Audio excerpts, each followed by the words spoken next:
One of my investments has an average annual return of 60.7%. And no, I didn't get lucky on a meme stock. It's my old workplace pension. When I saw that number from my tracker, I thought it had to be a mistake, especially when my stocks and shares ISA, the one I actually research and manage, is only at 12.9%. So what's going on here? Does that mean we should all just ignore our ISAs and pile money onto our pensions? Well, today we're going to compare my 7-year-old workplace pensions against my 4-year-old ISA. I'm going to show you exactly how much I put in versus what they're worth now, which one actually had the best investment performance, and reveal a crucial, slightly hidden reason for that massive 60%. And it's a lesson that could easily save you thousands of pounds. As always, this video is just for education and entertainment purposes and is not financial advice. Now, to really understand this, you need to know where I started. You often hear me say that I've been investing for 4 years because that's when I opened my stocks and shares ISA. But in reality, I've been investing for over 8 years. Well, almost. I have to admit, I made a massive rookie mistake, and in my very first job, I actually opted out of the workplace pension. I don't even know who the provider was. I just saw that little bit of money coming out of my payslip and thought I'd rather have that money now. I did that for a whole year and missed out on all that free employer money. It was only when I switched jobs in 2018 that I finally stayed enrolled. So if you're watching this and feeling like you're behind, trust me, I've made those simple mistakes too. Okay, so let's set the benchmark. This is my Vanguard Stocks and Shares ISA. I started this almost 4 years ago. I've been investing in it pretty consistently, and as you can see from my investment tracker, the total value is now £27,121. My investment performance after all the ups and downs of the market has been an average annual return of 12.9%. I'm really happy with that. That's my money working for me. And for this comparison, 12.9% is the number to beat. Can my auto-enrolled pensions, which I barely ever looked at, do any better? By the way, if you want to use this tracker too, I've got a link to it down in the description of this video. First up is that pension I started in 2018, Nest. Now, if you don't know, Nest is a massive pension scheme set up by the government. When I started, I was on a salary of £23,000 a year, and the contributions were just the legal minimum. Over the 4 years I was there, my salary grew and so did the contributions. So looking at those, you can see I personally paid in a total of £4,944. The total value of that pot today, £11,859. I think that's amazing.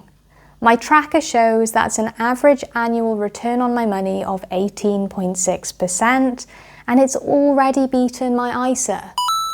After I left that job, I started with a new company on a totally different scheme, Legal & General. Straight away, this felt better. The contributions were higher, 5% from the company, not 3%, and I had more choice in my funds. I was in this scheme for just over 2 years. In total, I personally paid in £3,797, which is now worth £10,429. This is the one. I've nearly tripled my money. My tracker calculates my personal annual return at that massive 60.7%.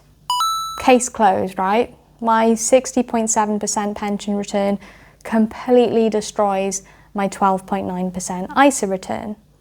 Based on this comparison alone, you might think that everyone should just pile money into their pension, but in reality it's not quite that simple because we're not comparing apples with apples. This is the most important part of this video. Why are these numbers so wildly different? It comes down to 3 huge factors. First and most importantly, free money. The reason my personal return is 18.6 and 60.7 is because of employer contributions. The second my money goes in, my employer matches it, or in this case adds even more, my money has already made a 100% return before it's even bought a single share. That free money is included in the total value, which makes my personal contribution look like it's done superhuman work. This is why my number one tip before anything else is to never ever opt out of your workplace pension if you can help it. Don't make the same mistake I did. So what happens when we remove that free money boost and just compare the actual investment performance? This is the apples to apples test, and this is where my tracker comes in really handy. By looking at the total money invested, my contributions plus my employers, we can see how well the fund itself actually performed. And the results are very different. My Vanguard ISA investment grew at 12.9% per year. My L&G pension, a mix of US and global funds, grew at 10.3% per year. And my Nest pension, in their higher risk fund, grew at only 7.7% per year. So when you compare them like for like, my self-managed, low-cost ISA did outperform both my auto-enrollment pensions. And that leads me to the final crucial reason. Why such a big difference, especially with Nest? Well, it's probably down to fees. Fees can nibble away at your investment returns year after year. And when I dug into my Nest pension, I saw they charge a 1.8% fee on every single contribution that goes in, on top of an annual management charge. My L&G pension also has platform and management fees that add up, but my Vanguard ISA, the platform fee is just 0.15, and the fund fees are tiny. Over 30 or 40 years, that difference is life-changing. So what's the big takeaway? Is the pension or the ISA better? The truth is, they do two different jobs. The pension is unbeatable for building wealth, thanks to that 100% free money match from your employer.